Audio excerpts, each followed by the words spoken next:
Hi, I'm David. Hi, I'm Yelena. Welcome to our YouTube channel. And this is our a new intro. Oh, okay. Yeah, this is our tutorial on Virabhadrasana. You see, Connie's very excited about this whole As always. thing, yeah. So Virabhadrasana, warrior pose, you get a twofer. We call it a twofer in Canada. 2 for 1. Virabhadrasana 1 and 2 in one tutorial. I didn't know that. Twofer? No. Okay. She's not from here. No. And before we tell you anything else, do you like us? Let us know in the comments section. And like us in the little thing. As in a heart button? Heart button. And subscribe. That's the way we really know, if you subscribe. And also comment and let us know what other tutorials you'd like to see. Yeah. Or if you like Mr. Connie. You better like Mr. Connie. Okay. So this is interesting about Virabhadrasana in Ashtanga.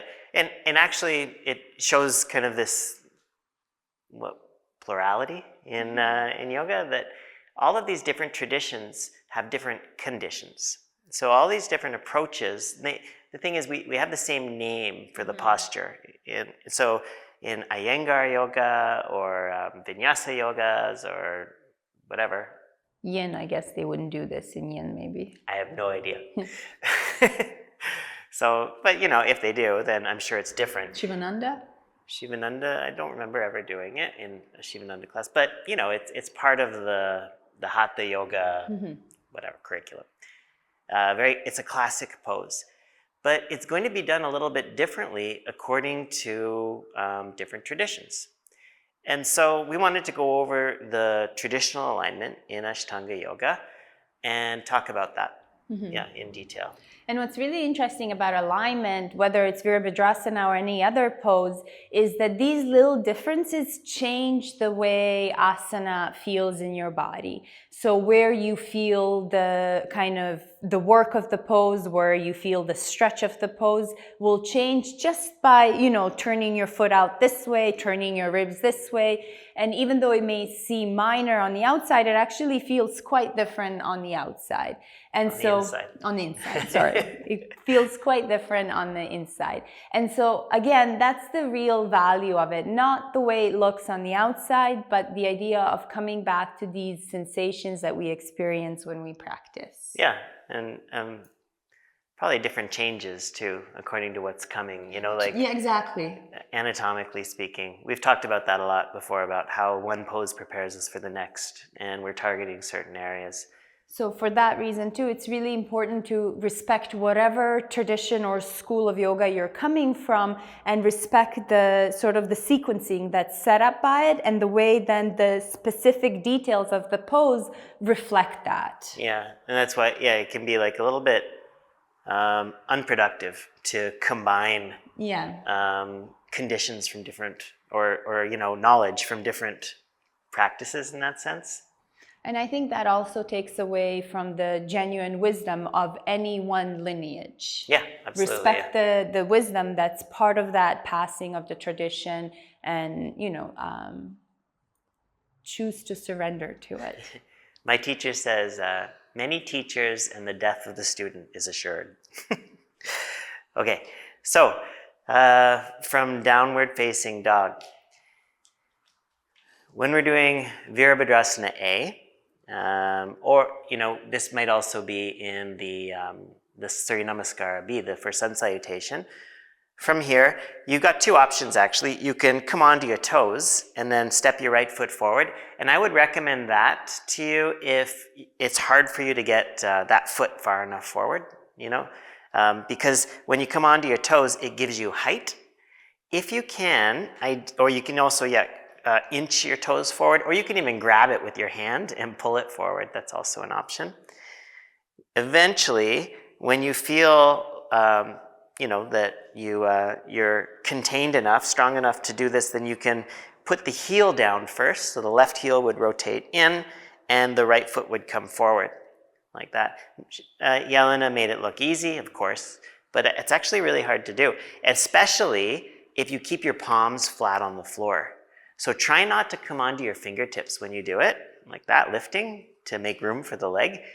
Do your best to push through the hands, round the back, and step the foot forward. It's a really good way to build strength and flexibility in the hip. Okay, and then once you're in position, this would all eventually be on one inhalation, sapta, in both instances, the sun salutations or Virabhadrasana. She comes into position. The arms are up above the head.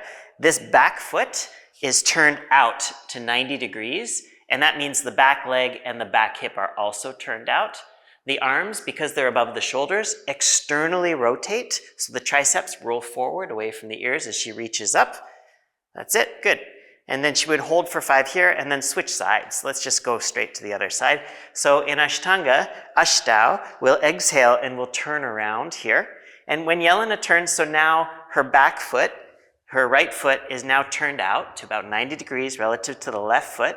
And she's trying to reach through the outer edge of the foot to get it down, hard to do.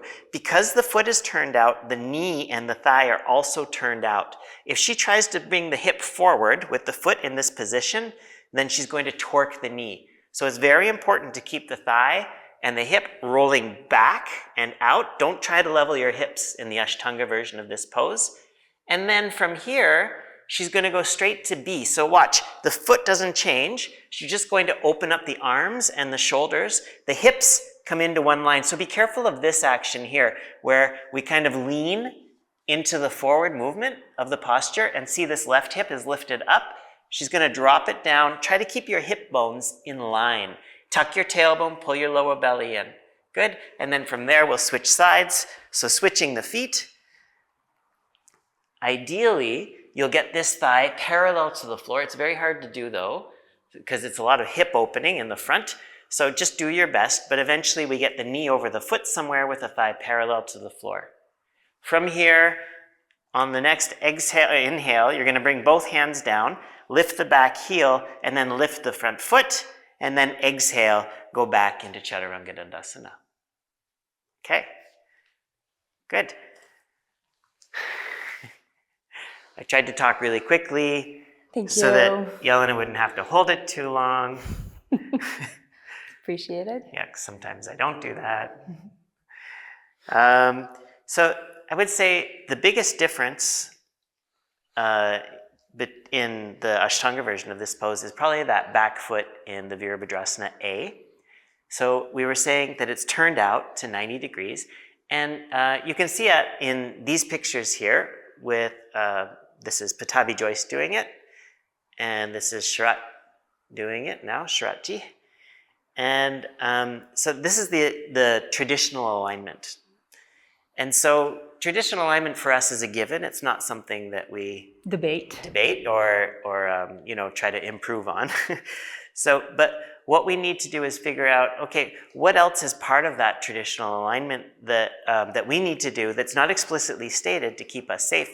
And so here's where we need to be careful about mixing cues. Mm-hmm. In the Ashtanga version of Virabhadrasana, we don't want to level the hips in Virabhadrasana A. We don't want that back hip to come forward, because if the foot is turned out and we try to bring the hip forward, that is going to torque the knee. The knee will twist. The knee doesn't twist really. It's just a hinge joint.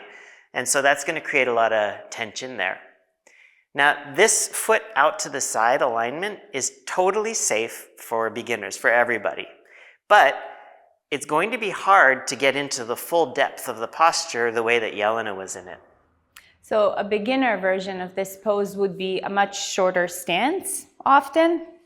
So as someone steps forward, the foot might not make it between the hands, and that's totally fine. They might have to use the arm or wiggle their toes forward, whatever it is.